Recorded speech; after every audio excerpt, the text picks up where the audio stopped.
जय हिंद, नमस्कार। अभी हम पूर्वी चंपारण ज़िले के ढाका में उपस्थित हैं। आप देख सकते हैं ढाका में व्यापार मंडल में ये कांग्रेस पार्टी की तरफ से शांतिपूर्ण सत्याग्रह स्थान व्यापार मंडल परिसर में अभी हो रहा है।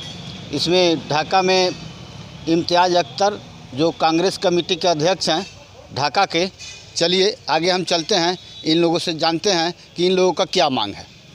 मैं इस अग्निपथ योजना का पुरजोर विरोध करता हूं। जब तक कि सरकार इसको वापस नहीं लेता है, जब तक कि हम लोग आंदोलन करते रहेंगे।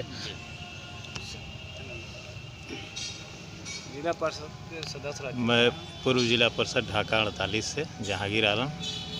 सरकार के द्वारा, भारत सरकार के द्वारा लाए गए ये अग्निपथ योजना का हम लोग पुरजोर विरोध करते हैं और मजबूती के साथ भारत के नौजवानों के साथ हम लोग खड़े हैं और जहां भी जैसी भी ज़रूरत पड़ेगी हम लोग उसके साथ खड़े हैं। सरकार को इस योजना को वापस लेना है, क्योंकि ये नौजवानों के भविष्य के साथ खिलवाड़ है। सरकार कहती कुछ और है, करती कुछ और है। सरकार 2014 से पहले 2 करोड़ रोज़गार देना चाह रही थी, आज तक 2 करोड़ रोज़गार का कोई अता पता नहीं है। ये ऐसी योजना लाई है सरकार जिसमें नौजवानों का भविष्य खतरा में है। इसलिए हम लोग मजबूती के साथ नौजवानों के साथ खड़े हैं और जब तक हम लोग इसको, अगर सरकार वापस नहीं लेती है तो सड़क से संसद तक जो है ना हम लोग जो है ना विरोध करेंगे और निश्चित जो है ना इस योजना को वापस करना होगा सरकार को। इन्हीं शब्दों के साथ जय हिंद, जय भारत। यहीं से हम लोग संघर्ष का आगाज़ कर रहे हैं। आपका सवाल सही है कि ये आंदोलन का रूप रेखा क्या होगा। निश्चित रूप से शांतिपूर्ण ढंग से, गांधीवादी तरीक़ा से इस अग्निपथ जो योजना है इसका हम लोग विरोध कर रहे हैं। ये सिर्फ नौकरी देने की बात नहीं है। आप देख रहे हैं कि पब्लिक सेक्टर का एक एक चीज़ को प्राइवेटाइज किया जा रहा है और कॉरपोरेट के तर्ज पर नौकरी देने की बात हो रही है। सेना में लाखों नौकरी की आवश्यकता है। ऐसी परिस्थिति में नौजवानों के जवानी का 4 साल छीन कर और उसको आप फेंक देना चाहते हैं और कॉरपोरेट सेक्टर कहता है कि हम तुमको जॉब देंगे। आज वे इसके पूर्व कहाँ थे? जो भूतपूर्व सैनिक भटक रहे हैं उन्हें जॉब नहीं मिल रहा है। भारत की सेना हिंदुस्तान की नहीं, विश्व की सबसे महत्वपूर्ण और सामरिक महत्व की सेना है। इसकी मर्यादा को घटाने का प्रयास नहीं होना चाहिए। पूर्णकालिक सेवा चाहिए और आपको मालूम होना चाहिए कि ये शॉर्ट टर्म जो नौकरी दी जाएगी उनको पेंशन नहीं मिलेगा, रैंक नहीं मिलेगा और कोई फैसिलिटीज़ नहीं मिलेगी। इसलिए राहुल गांधी का ऐलान है और आपको शायद पता होगा कि सोनिया गांधी का भी अपील आया कि शांतिपूर्ण ढंग से विभिन्न जो संसदीय प्रणाली है संवैधानिक तरीक़ा से हम लोग विरोध करेंगे। लेकिन अफसोस के साथ कहना पड़ रहा है कि गांधीवादी तरीक़ा से जो हम लोग सत्याग्रह कर रहे हैं पूरे बिहार के और पूरे भारतवर्ष में, और ऐसी सूचना मिल रही है कि हमें सत्याग्रह करने से रोका जा रहा है। ये तानाशाही तरीका है। आज क्या हो रहा है आप देख रहे हैं कि हम लोग का मौलिक अधिकार है विरोध करने का। आप करें हिंसा पर उतारू होने के लिए कौन मजबूर कर रहा है? पुलिस या स्टेट के रूप में ये कन्वर्ट हो गया है। आज कोचिंग इंस्टीट्यूट के खिलाफ कार्रवाई हो रही है। जहां बच्चे ट्रेंड हो रहे हैं, जहां कॉलेज यूनिवर्सिटी बंद है, वहां ट्रेनिंग दे करके कोचिंग सेंटर वाले में जा कर के लड़के अपनी तैयारी करते हैं। ऐसे कोचिंग सेंटर के खिलाफ में दमनात्मक कार्रवाई हो रही है।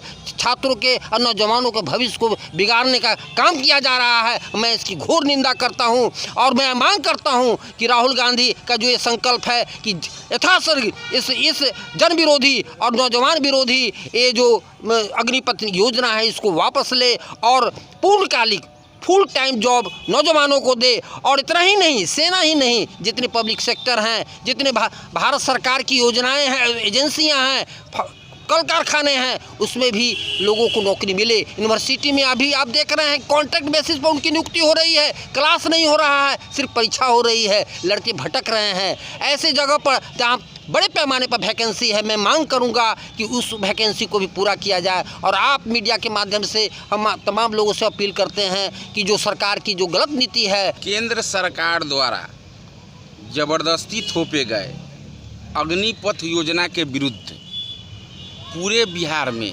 विधानसभा वाइज कांग्रेस पार्टी शांतिपूर्ण सत्याग्रह, इसको सांकेतिक धरना भी आप कह सकते हैं, कर रही है। आज इसी सिलसिले में हम लोग यहाँ बैठे हैं और छात्र नौजवानों को बताना चाहते हैं, ये दूसरे चरण में हम लोग का प्रोग्राम चल रहा है छात्र नौजवान को बताना चाहते हैं, छात्रों को, नौजवानों को, कि हमारी पार्टी मजबूती के साथ आपके साथ खड़ी है। पहले भी खड़ी थी, अभी भी खड़ी है और आगे भी खड़ी रहेगी। कांग्रेस पार्टी छात्र, नौजवानों, किसानों, शोषितों, दलितों, अल्पसंख्यकों के लिए सदन से लेकर सड़क तक बराबर संघर्ष करती रही है। ये कांग्रेस पार्टी का इतिहास रहा है। अब आज के डेट में विगत 7-8 साल से केंद्र सरकार जब से आई है, इस तरह के फैसले लेने शुरू किए सरकार ने कि जिनके लिए सरकार कहती है कि हमने फैसला लिया है, जिनके फेवर में लिया है, जिनके फ़ायदे के लिया है, उनको ये बात फ़ायदे की समझ में नहीं आती है। सिर्फ सरकार और सरकार के जो लोग हैं उनको ही समझ में आता है कि इसमें फ़ायदा है। लेकिन जिनके लिए अब छात्र नौजवान को बता रही है सरकार कि आपको फ़ायदा होगा इससे, छात्र नौजवान कह रहे हैं कि हमको इससे कोई फ़ायदा नहीं होगा। इससे पहले कृषि कानून लेकर के सरकार आई थी, बोल रही थी कि किसानों को इससे फ़ायदा होगा। किसानों ने कहा कि हमको नुकसान है, इसको वापस लो।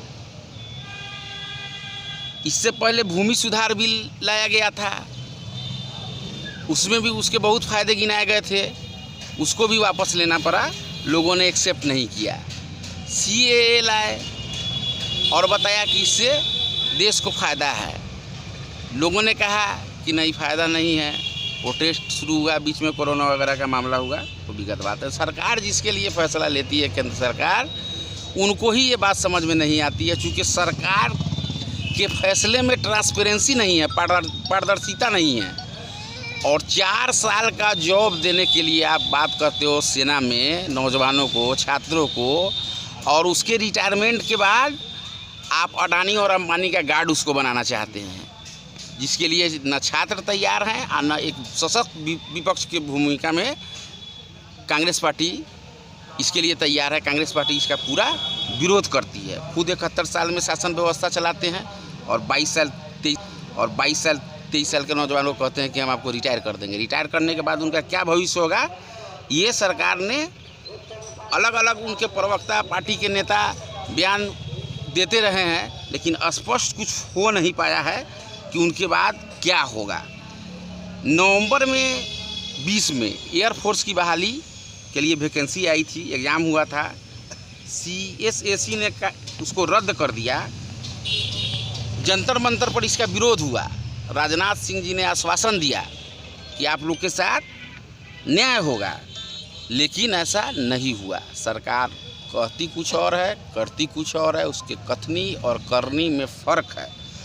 और जहाँ तक हम लोग का सवाल है, हमारे नेता माननीय राहुल गांधी जी ने कहा है कि अग्निपथ योजना को वापस लेना पड़ेगा। तो हम बहुत जिम्मेदारी के साथ मीडिया बंधु के माध्यम से सरकार को भी कह देना चाहते हैं कि जब हमारे माननीय नेता ने कहा है कि वापस लेना पड़ेगा, तो आपको वापस लेना पड़ेगा। इसलिए कि इससे पहले भी कृषि कानून, भूमि सुधार बिल पर हमारे नेता ने कहा था कि वापस लेना पड़ेगा और आपको बैक फुट पर जाना पड़ा, जबकि आप कहते थे कि हम 1 इंच भी पीछे नहीं हटेंगे। कोरोना काल में भी वही स्थिति रही। हमारे नेता ने पहले ही आगाह किया था कि स्थिति काफ़ी भयावह होने वाली है, बहुत नुकसान होने वाला है। लेकिन तत्कालीन केंद्रीय मंत्री डॉक्टर हर्षवर्धन जी ने प्रेस कॉन्फ्रेंस करके कहा था कि राहुल जी, जनता को डराने का काम मत कीजिए, सब कुछ ठीक ठाक चल रहा है, सरकार पूरी तैयारी में चल रही है। इसी सिलसिले में अब मान लीजिए सरकार कहती है कि रिटायरमेंट के बाद 11 लाख रुपया देंगे। 11 लाख रुपया में आप रोजगार करके सेट हो जाइएगा। छात्रों का कहना है कि 11 लाख रुपया अगर हमको मिल जाएगा बहन की शादी करने, जो महंगाई है, आप लोग से भी तो कोई छुपा हुआ नहीं है, आप लोग मीडिया के लोग हैं, सब जानते हैं। बहन की शादी करनी होगी, माँ बाप का इलाज कराना होगा, आगे का पूरा जीवन उनका लाइफ बचा हुआ है, क्या करेंगे। 17.5 साल से 21 साल तक का उम्र इन्होंने निर्धारित कर दिया है, जबकि पहले 17.5 साल से 27 साल, कुछ जगह पर 30 साल के लिए भी था। हर साल 40 से 50 साल का कहते हैं कि हम बहाली करेंगे। बाद में इन्होंने कहा कि हम टेस्ट के थ्रू बहाली करेंगे। तो इस तरह से 25% लोगों को बहाली करेंगे टेस्ट के थ्रू। देश सेवा, जो लोग 4 साल के लिए आपके यहाँ नौकरी में चले जाएंगे तो देश सेवा करेंगे कि पढ़ाई करेंगे? फिर बाद में उनसे कहिए कि हम आपका टेस्ट लेंगे।